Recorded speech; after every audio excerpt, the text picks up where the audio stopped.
Assalamualaikum warahmatullahi wabarakatuh. Hari ini kita akan belajar materi tentang vektor untuk kelas 10. Oke, silahkan disimak ilustrasi berikut ini. Ini ada seorang anak yang berada di luar kota dan ia ingin berjalan-jalan untuk menuju suatu tempat. Maka dia memerlukan aplikasi taksi online. Nah, di suatu ketika dia juga membutuhkan yang namanya informasi mengenai jarak yang dituju dan arah yang akan mereka tuju. Maka si anak ini akan berdiskusi dan bertanya lebih lanjut kepada Pak Supir. Kemudian Pak Supir ini akan menjelaskan sejauh mana jarak yang akan ditempuh dan kemana saja arah yang akan mereka lalui bersama. Nah, kita akan bahas mengenai materi yang sudah pernah kita bahas sebelumnya, yaitu tentang besaran fisika. Tentu kalian sudah tahu besaran fisika meliputi massa, kemudian jarak, temperatur, dan kecepatan. Contohnya seperti pada gambar. Nah, sekarang besaran yang memiliki nilai ini disebut sebagai besaran skalar. Berikutnya, untuk besaran yang memiliki nilai dan arah di dalam fisika, salah satu contohnya adalah ketika kalian bermain lempar bola. Tentu kalian tidak hanya melempar dengan besar gaya yang kalian kerahkan, tapi kalian juga butuh yang namanya arah. Nah, besaran gaya ini juga memiliki nilai dan arah. Begitu juga dengan iklim yang sedang diprediksi di dalam sebuah tayangan televisi misalnya. Jadi, ahli klimatologi biasanya memprediksi kecepatan aliran udara dan juga arahnya aliran udara tersebut kemana. Jadi, kecepatan ini juga merupakan suatu besaran yang membutuhkan nilai dan arah. Besaran-besaran inilah yang disebut sebagai besaran vektor. Contoh lain dari besaran vektor adalah kecepatan, gaya, kemudian perpindahan, percepatan, dan momentum. Berikutnya kita akan bahas lebih lanjut mengenai vektor.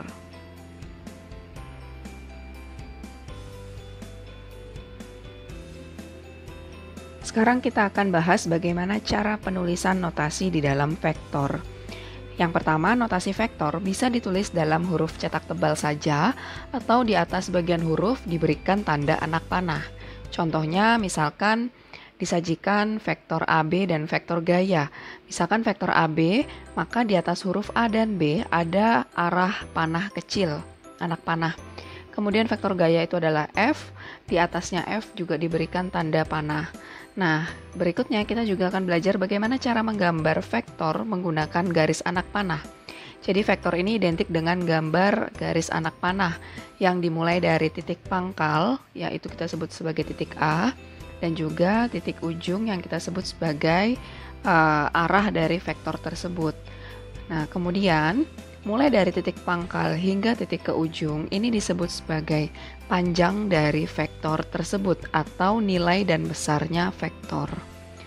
Nah, untuk menentukan besar nilai dari vektor, maka kita bisa menuliskan dengan huruf tebal cetak miring atau dengan mengapit menggunakan tanda harga mutlak. Jadi, untuk menentukan besar vektor A dilambangkan dengan harga mutlak A, kemudian besar vektor B dikasih harga mutlak antar huruf B, begitu juga vektor C dan besar vektor AB juga dikasih harga mutlak, begitu juga dengan besar vektor F yang tadinya dicetak tebal juga perlu diapit oleh dua harga mutlak. Nah, untuk menentukan besarnya nilai vektor itu nanti menghasilkan nilai besaran skalar. Selanjutnya, dua buah vektor dikatakan sama apabila nilai dan panjang serta arahnya sama. Seperti ini, ada vektor A yang arahnya sama dan sejajar dengan vektor B, maka kedua vektor ini dikatakan memiliki nilai yang sama. Begitu juga ketika ada dua buah vektor yang memiliki arah yang berlawanan, maka apabila nilai vektor tersebut sama, bisa dilihat dari panjangnya vektor, namun dia memiliki arah yang berlawanan. Selanjutnya kita akan bahas bagaimana cara metode penjumlahan vektor. Jadi beberapa metode, yaitu yang pertama adalah metode segitiga, kemudian metode jajar genjang, kemudian metode poligon. Yang pertama adalah metode segitiga. Tentu dengan nama metode segitiga, maka vektor ini diperoleh dari dua buah vektor yang membentuk suatu sudut. Misalkan ini ada vektor A, kemudian ada vektor B, kemudian kita jumlahkan, maka hasil resultan atau hasil penjumlahan dari A ditambah B, cara menggambarnya adalah seperti ini. Ini vektor A berangkat dari pangkal sampai ke ujung, kemudian disambung lagi dengan vektor B dari ujungnya si vektor A ditambah hingga menuju ujungnya vektor B, kemudian kita tarik garis dari titik asal sampai ke titik akhir. Maka hasil dari titik asal ke titik akhir itu adalah resultan dari vektor dengan metode segitiga. Yang kedua adalah metode jajar genjang. Untuk metode jajar genjang dengan kasus yang sama, yaitu antara vektor A ditambah dengan vektor B, maka kita menggambarnya dari pangkal ketemu pangkal. Pangkal A ketemu dengan pangkal B. Kemudian kita bantu dengan garis titik-titik dari sisi vektor A, kemudian dibantu lagi dengan garis titik-titik dari sisi vektor B. Maka kita sambung antar keduanya hingga mendapatkan resultan dari vektor A ditambah dengan vektor B. Sehingga bentuknya seperti jajar genjang. Yang ketiga adalah metode poligon. Untuk metode poligon di sini vektornya bisa dijumlahkan lebih dari dua vektor. Misalnya ada vektor A ditambah lagi dengan vektor B, ditambah lagi dengan vektor C. Maka resultannya kita tinggal tarik garis dari titik asal hingga titik akhir, sehingga resultannya adalah A ditambah B ditambah C. Berikutnya kita akan bahas mengenai topik, yaitu pengenalan sistem trigonometri. Di dalam trigonometri, aturan ini akan sangat penting di dalam menganalisis vektor. Trigonometri merupakan diambil dari bahasa Yunani, yaitu trigonon adalah 3 sudut dan metron adalah mengukur, dengan memiliki definisi yaitu perbandingan sisi dan sudut segitiga siku-siku.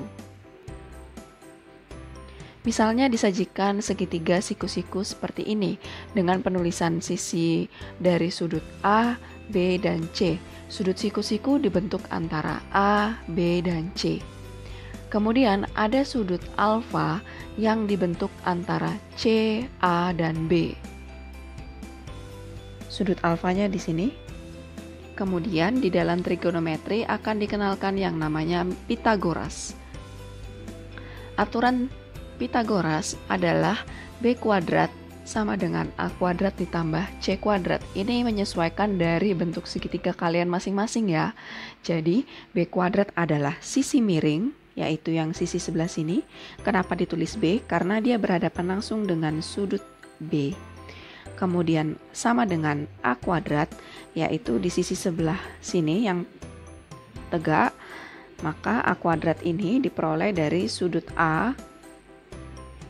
Kemudian C kuadrat ada di bawah.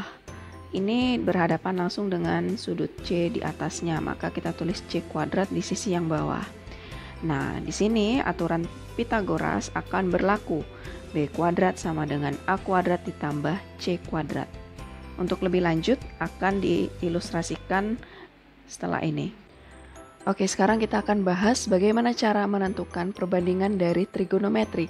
Misalnya saja disajikan segitiga siku-siku seperti ini.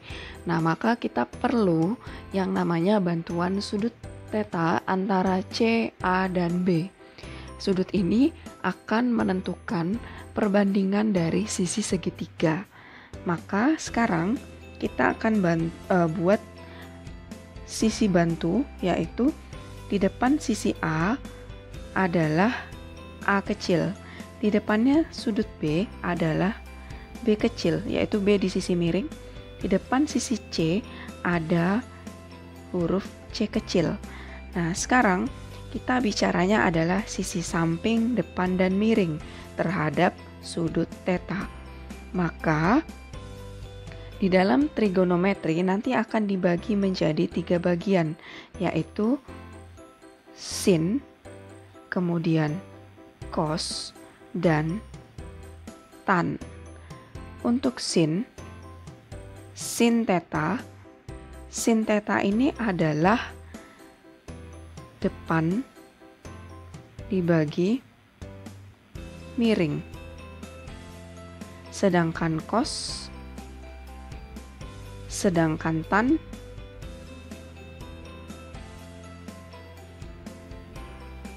Oke.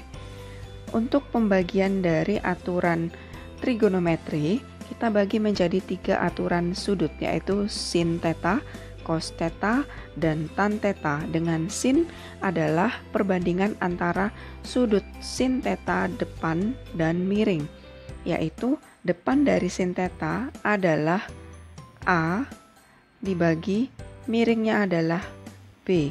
Maka nilai dari sin theta adalah A per B. Sedangkan cos theta samping miring adalah C per B.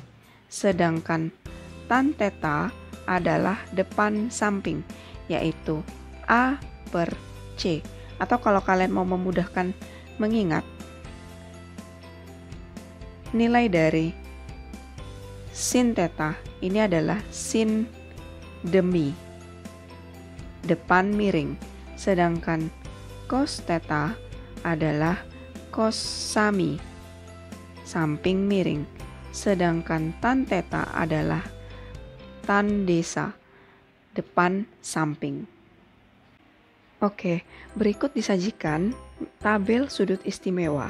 Sudut istimewa ini adalah sudut-sudut di dalam satu lingkaran penuh, yaitu 360 derajat. Ada sudut-sudut istimewa yang bisa dihitung tanpa menggunakan kalkulator.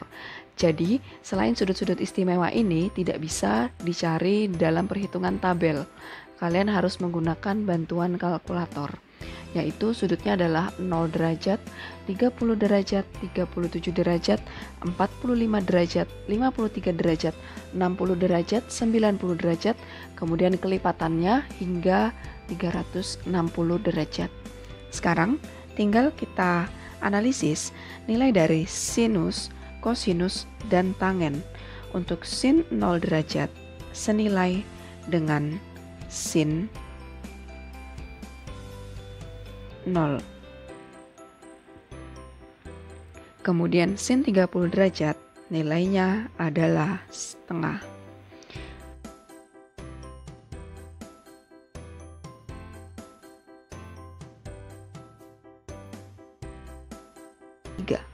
Sin 90 derajat adalah 1.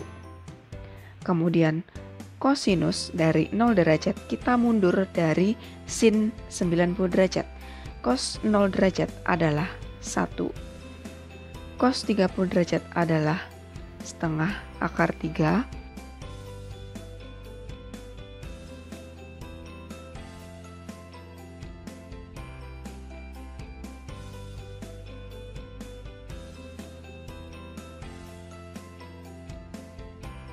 Berikutnya adalah tan atau tangen.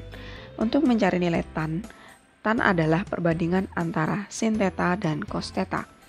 Maka nilai dari tan 0 adalah perbandingan antara sin 0 dan cos 0. Maka tan 0 derajat adalah 0 dibagi 1 adalah 0. Kemudian tan 30 derajat adalah sin 30 derajat dibagi dengan cos 30 derajat. Maka setengah dibagi setengah akar 3. Sedangkan tan 90 derajat adalah sin 90 derajat dibagi cos 90 derajat. 1 dibagi 0 adalah hasilnya tidak terdefinisi. Oke, berikutnya kita akan bahas letak dari setiap kuadran. Kuadran pertama terletak dari jarak 0 derajat sampai 90 derajat. Ini disebut sebagai kuadran pertama. Kemudian kuadran kedua diletakkan di antara 90 hingga 180 derajat. Berikutnya, kuadran ketiga terletak di antara sudut 180 derajat hingga 270 derajat. Dan yang terakhir, kuadran keempat terletak di antara 270 derajat hingga 360 derajat atau kembali ke satu putaran penuh. Untuk aturan sin, cos, dan tan di dalam setiap kuadran memiliki nilai positif dan negatif. Antara kuadran ke-1 yaitu 0 derajat sampai 90 derajat, di sini nilai dari semua sudut sin, cos, dan tan bernilai positif. Sedangkan di kuadran kedua, nilai dari sin saja yang bernilai positif. Sedangkan di kuadran ketiga, nilai dari tan saja yang bernilai positif. Sedangkan di kuadran keempat, nilai dari cos saja yang bernilai positif.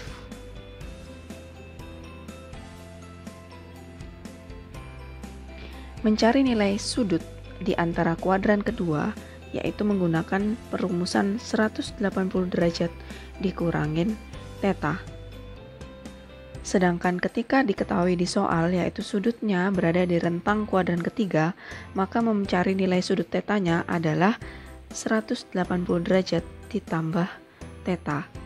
Sedangkan nilai sudut yang lebih dari 270 derajat, artinya dia berada di kuadran keempat, maka nilai dari theta setara dengan 360 derajat dikurangin theta.